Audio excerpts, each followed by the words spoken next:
Mais aujourd'hui là, je m'appelle ils disent que c'est amour. Le plan de Dieu n'est pas celui des humains, faut pas brasa. Oh, oh, quand j'ai Benzema, ils n'ont pas vu la chose à venir. Je n'ai pas. J'aimerais d'abord cet après-midi, il est 17h11 en France, il est 15h11 en Côte d'Ivoire. J'aimerais ici ce matin demander à toute la population ivoirienne de me partager le direct dans tous les groupes que vous connaissez, afin que nous puissions être brefs dans ce direct-là et que nous puissions véritablement parler. J'aimerais ici ce matin m'adresser à la Fédération ivoirienne de football. J'aimerais aussi m'adresser aux sélectionneurs du nom de Faye et Metz. J'aimerais m'adresser ici à tous ceux qui sont habilités à la Fédération ivoirienne de football, qui donnent les accords et les mots dans le but qu'on puisse sélectionner d'autres joueurs et qu'on ne sélectionne pas d'autres joueurs. J'aimerais d'abord ce matin ici dire à toute la sélection ivoirienne et à Faye Metz, félicitations d'avoir remporté la Coupe d'Afrique des Nations 2024 avec la Côte d'Ivoire. Mais ce que tu dois retenir avec la Côte d'Ivoire et avec nous les Ivoiriens, c'est que l'Ivoirien t'applaudit lorsque tout va bien. Et ce même Ivoirien qui t'a immiscé vers le sommet, lorsque tu ne vas pas dans sa logique, automatiquement il oublie tout ce que tu as pu accomplir dans la vie de la personne. Et c'est comme ça l'Ivoirien. Tu es venu en sélection ivoirienne de football. C'est que la Fédération ivoirienne de football, là, ils étaient dans l'obligation de t'accepter parce qu'ils n'avaient pas le choix. Je m'adresse ici à Faye Metz ce matin en tant qu'un Ivoirien, en tant qu'un influenceur et en tant qu'un artiste. J'aimerais vous demander ici humblement de me partager le direct dans tous les groupes que vous connaissez. Parce que lorsque je vais finir de parler ce matin ici, je pense que beaucoup de choses vont changer dans la sélection ivoirienne de football. Parce que ce que vous devez savoir, toi Faye Metz, ce que tu dois savoir, quelles que soient les personnes qui t'ont mis à la tête de la fédération, à la tête de l'équipe nationale de football, tu ne dois pas oublier que ces personnes ne t'ont pas mis parce qu'ils croyaient en ton talent. Ils t'ont mis parce qu'ils étaient dans l'obligation de te mettre. Parce que les Ivoiriens se sont levés comme un seul homme pour dire, vous nous avez ramené un gazé, ou bien un gazé, un Wara Wara d'Agboville, quelqu'un qui est plus vieux que Marseille. Quelqu'un qui n'a jamais remporté aucun trophée dans sa carrière. 264 matchs. Plus de 100 et quelques défaites. C'est incroyable en tant que sélectionneur. Vous nous l'avez ramené. On nous a pris 4-0 par la Guinée équatoriale. Dès qu'on marque un pied, la Côte d'Ivoire la frappe ta tête. Après avoir fini de faire tout ça là, tu étais entraîné à jouer. Hein? La Fédération ivoirienne de football était entraînée à jouer dans une phase finale de Coupe d'Afrique, pouvait au minimum t'apporter du respect. Pour dire, ah, si l'entraîneur actuel a démissionné, on va essayer d'aller avec Faye Metz pour voir ce que Faye Metz peut faire avec la Côte d'Ivoire. Mais non. C'est que d'abord là, tu étais le tocard. Tu étais celui-là que personne ne croyait. Tu étais cet abuseur dans la Fédération ivoirienne de football de Côte d'Ivoire. Quand tu prends de la tête de la fédération jusqu'au plus bas, personne ne croyait en ta capacité de pouvoir traîner les éléphants. Raison pour laquelle, après la démission, ils sont allés automatiquement négocier avec Hervé Renard. Ils sont même allés négocier avec la France parce que Hervé Renard est l'entraîneur de l'équipe nationale de football féminine ici en France. Donc, ils sont allés négocier avec la France dans le but que la France puisse laisser Hervé Renard prendre les éléphants là et terminer cette Coupe d'Afrique. Chose que la France a refusée. Malgré tous les millions et les millions qu'ils ont proposés, la France a refusé. Donc, ils étaient dans l'obligation de te faire appel. Parce qu'il n'y avait pas de sélectionneur.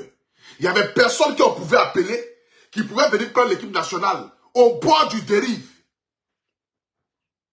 Donc, ils étaient obligés de t'appeler.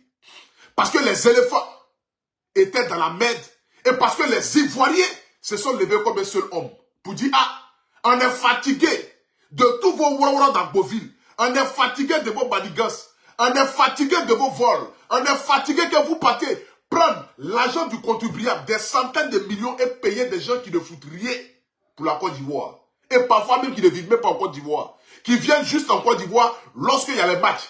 À part ça là, le football ivoirien ne les intéresse pas. Nous sommes levés comme un seul homme. Par la grâce de Dieu. Dieu par amour a fait que nous avons gagné la Coupe d'Afrique. Aujourd'hui, je me lève. Je vois que tu appelles certains joueurs. Je ne sais pas si c'est toi-même qui fais la liste des joueurs ou que tu n'es pas au courant des performances de ces joueurs-là. Mais quand tu laisses un Konaté Karim, qui est meilleur buteur de toute la Côte d'Ivoire à l'international, il a plus de 24 buts, tu ne l'appelles pas. Le temps de jeu même, tu ne le donnes même pas même à Konaté Karim. Il rentre juste pour les 10 minutes, les 5 minutes.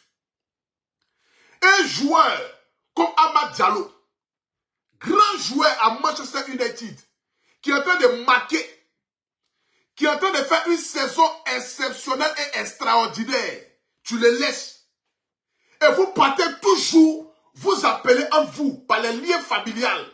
C'est que lui là est mon bon petit, ou lui là est le bon petit de telle personne à la fédération, donc automatiquement son nom doit être sur la liste. Quand tu appelles Nicolas Pépé, et puis tu laisses Amad Diallo, et puis tu laisses Konaté Karim là-haut. Quand tu regardes Nicolas Pépé là-haut, il joue quel ballon en ce moment où on te parle là? Nicolas Pépé joue quel ballon? À l'heure où on te parle là, Nicolas Pépé joue quel ballon pour que toi tu puisses appeler Nicolas Pépé, et puis laisser Amad Diallo, et puis laisser le Konaté Karim, et puis appeler Nicolas Pépé, actuellement où on te parle là. Le problème aujourd'hui de la Fédération ivoirienne de football, c'est que les entraîneurs n'ont pas la totalité choix de sélectionner les joueurs.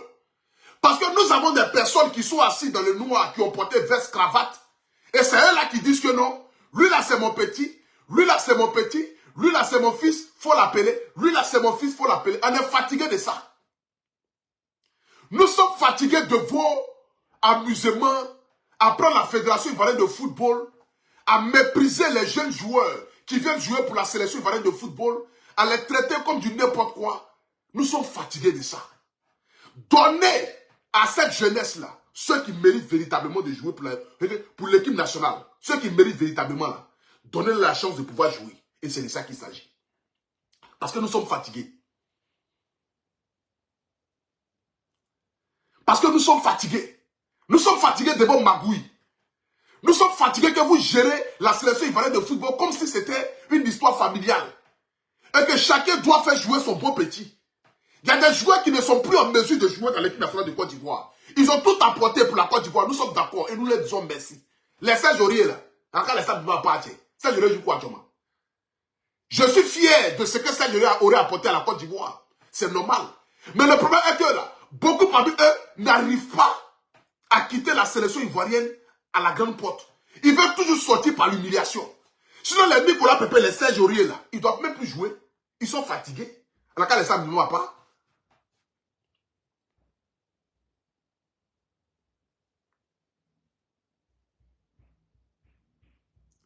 À la cas, les Serge ne vont pas. Le choix de l'entraîneur face à ceux qui vont les représenter la Côte d'Ivoire pour c'est que pour la qualification de la Coupe d'Afrique, à un moment donné, quand même, il faudrait que nous puissions nous asseoir. C'est comme ça ici. Odilo Kosonou était meilleur joueur de Bayer Leverkusen, l'un des meilleurs défenseurs. Vous l'avez mis sur le banc ici. Il a fallu qu'on sorte dans le but de dire, ah, Le gars, lui, là, il est meilleur joueur à Bayer Leverkusen. Il est titulaire. Son club est premier des championnats. Comment c'est fait que vous pouvez le mettre sur le banc? C'est là que vous avez commencé à classer Odilon Cotonou. C'est là que vous avez commencé à classer Odilon Cotonou. À un moment donné, là, faisons les choix. Et je t'en supplie et je demande pardon. Les Ivoiriens, là, je les connais. Ils vont t'applaudir aujourd'hui.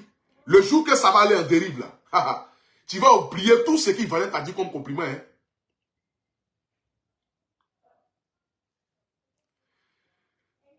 Le jour que ça va aller en dérive, là, le jour que ça va aller en dérive, là, les Ivoiriens vont te rappeler d'où tu viens. Ils vont te faire ta biographie. Et je ne veux pas que cela arrive. Il faut que tu fasses des choix. Des choix. Et non des choix par connaissance. Et non des choix dans le but d'appeler tel ou tel ou tel ou tel ou tel ou tel bon petit. Chaque Ivoirien, chaque joueur qui est en vogue mérite la sélection ivoirienne. Et donner la chance à la nouvelle génération, c'est de ça qu'il s'agit. Donner la chance à ces jeunes-là, à ces Konaté Karim, donner la chance à ces Odilon Cotonou, donner la chance à ces Amad Diallo, laissez-les jouer des temps de jeu. Nous sommes fatigués que vous appelez toujours vos grands-parents là dans le but de venir jouer ballon sur le terrain. Et puis en fin de compte, ces gens-là ne foutent rien. En fin de compte, ils jouent comme s'ils n'ont pas envie de jouer. Ils jouent comme s'ils étaient dans leur salon. Ils jouent comme s'ils étaient dans leur confort. Nous sommes fatigués de cela. C'est d'abord ça mon entrée du jeu. En deuxième lieu ici, j'aimerais ici m'adresser à toute la population de Côte d'Ivoire. Pour vous dire que désormais la Côte d'Ivoire émerge. Et la Côte d'Ivoire est en train d'atteindre le paroxysme. Raison pour laquelle la compagnie de transport TSR, qui est une compagnie de transport qui fait Abidjan-Man, mais une compagnie VIP. Une compagnie de transport où lorsque toi-même, tu es assis dans le car, tu te sens comme si tu étais assis, c'est-à-dire que dans un avion. C'est l'une des premières compagnies en Afrique où nous avons des hôtesses. C'est-à-dire que, regardez ici, quand tu prends par exemple Air Côte d'Ivoire ou Air France, dans l'avion là, il y a des hôtesses qui sont là, qui vont te servir du café ou du champagne. Mais nous avons ici une compagnie VIP, c'est-à-dire une compagnie de transport VIP, qui vous fait Man. Ça c'est pour la ville de Man. Qui va à Man, qui va à Daloa aussi. C'est-à-dire que la compagnie TSR est une nouvelle compagnie de Côte d'Ivoire qui vous permet de pouvoir voyager dans la sécurité, qui vous permet de pouvoir voyager dans la fiabilité, qui vous permet de pouvoir voyager dans un confort. Et c'est de ça qu'il s'agit. Le confort et la sécurité font partie de leur quotidien. Raison pour laquelle les horaires sont de 8h30, 10h30, 12h et puis 15h. Afin que tu puisses arriver à ta destination dans la journée. Parce que la sécurité fait partie de leur quotidien et c'est de ça qu'il s'agit. J'aimerais ici en ce jour dire un grand merci à la compagnie à la compagnie TSR Côte d'Ivoire. J'aimerais aussi dire un grand merci au directeur Sana Inoussa, qui aujourd'hui innove dans tout ce qui est compagnie de transport en Côte d'Ivoire. Et c'est de ça qu'il s'agit. J'aimerais ici inviter toute la population ivoirienne de Côte d'Ivoire, à tous mes parents de Man, à tous ceux qui vont en Man, à tous ceux qui montent dans les bakas, dans les cars pourris, ou même le chauffeur, même il sent Koutoukou. Je vous dis que désormais, Business Class Man Abidjan, c'est désormais avec la compagnie TSR.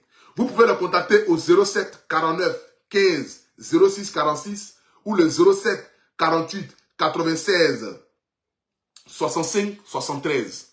Vous pouvez le contacter pour tous ceux qui ont envie de partir à Man, qui ont envie de partir à Daloa, qui ont envie de voyager dans un business class, Man, Abidjan, Abidjan, Man, vous pouvez le contacter et c'est de ça qu'il s'agit. Express Man, VIP, voici ça qui est ici. Regardez vous-même le car. C'est des cas de qualité. Ce sont des choses de qualité. Voilà. Donc, faites-leur confiance. Appelez le numéro de téléphone et puis voyagez désormais avec TSR. La compagnie, la sécurité. Et c'est de ça qu'il s'agit. Vous tous vous connaissez la boisson Rimbo Seven. Voilà. La boisson Rimbo Seven est une boisson énergisante naturel. Vous avez ici le goût qui est plus aimé par les femmes. Voilà. Un peu goût de fraise. Vous avez ici le goût café. Voilà, qui est juste là. Vous avez ici aussi le blue. Voilà. Le blue. Donc, c'est-à-dire que la boisson énergisante qui a pris le pouvoir, Rimbo 7, est une boisson que vous pouvez avoir partout en Côte d'Ivoire. Pour tous ceux qui veulent la boisson en gros, en détail, pour les bars, pour les maquis, pour les restaurants, vous pouvez contacter le numéro de téléphone que je vais donner ici. Voilà. Le numéro de téléphone que je vais donner ici.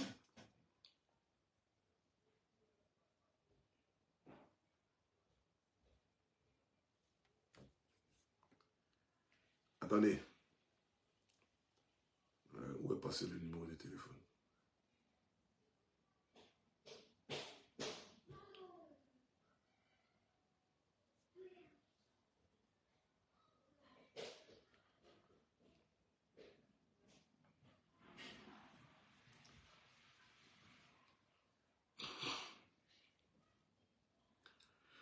Le numéro de téléphone pour Rimbo 7, c'est le 07 67 91 16 40.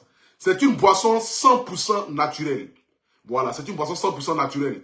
Et une boisson qui est importée de la Turquie. Pour tous ceux qui sont les consommateurs de boissons énergisantes, tout le monde sait que la Turquie fait partie des meilleurs pays en matière de boissons énergisantes. Donc vous pouvez les contacter. Rimbo 7. On vous vend en gros, on vous vend en détail. Pour tous ceux qui ont des maquis, des restaurants, qui fêtent leur anniversaire, leur mariage, désormais buvez cette boisson-là. C'est de la qualité.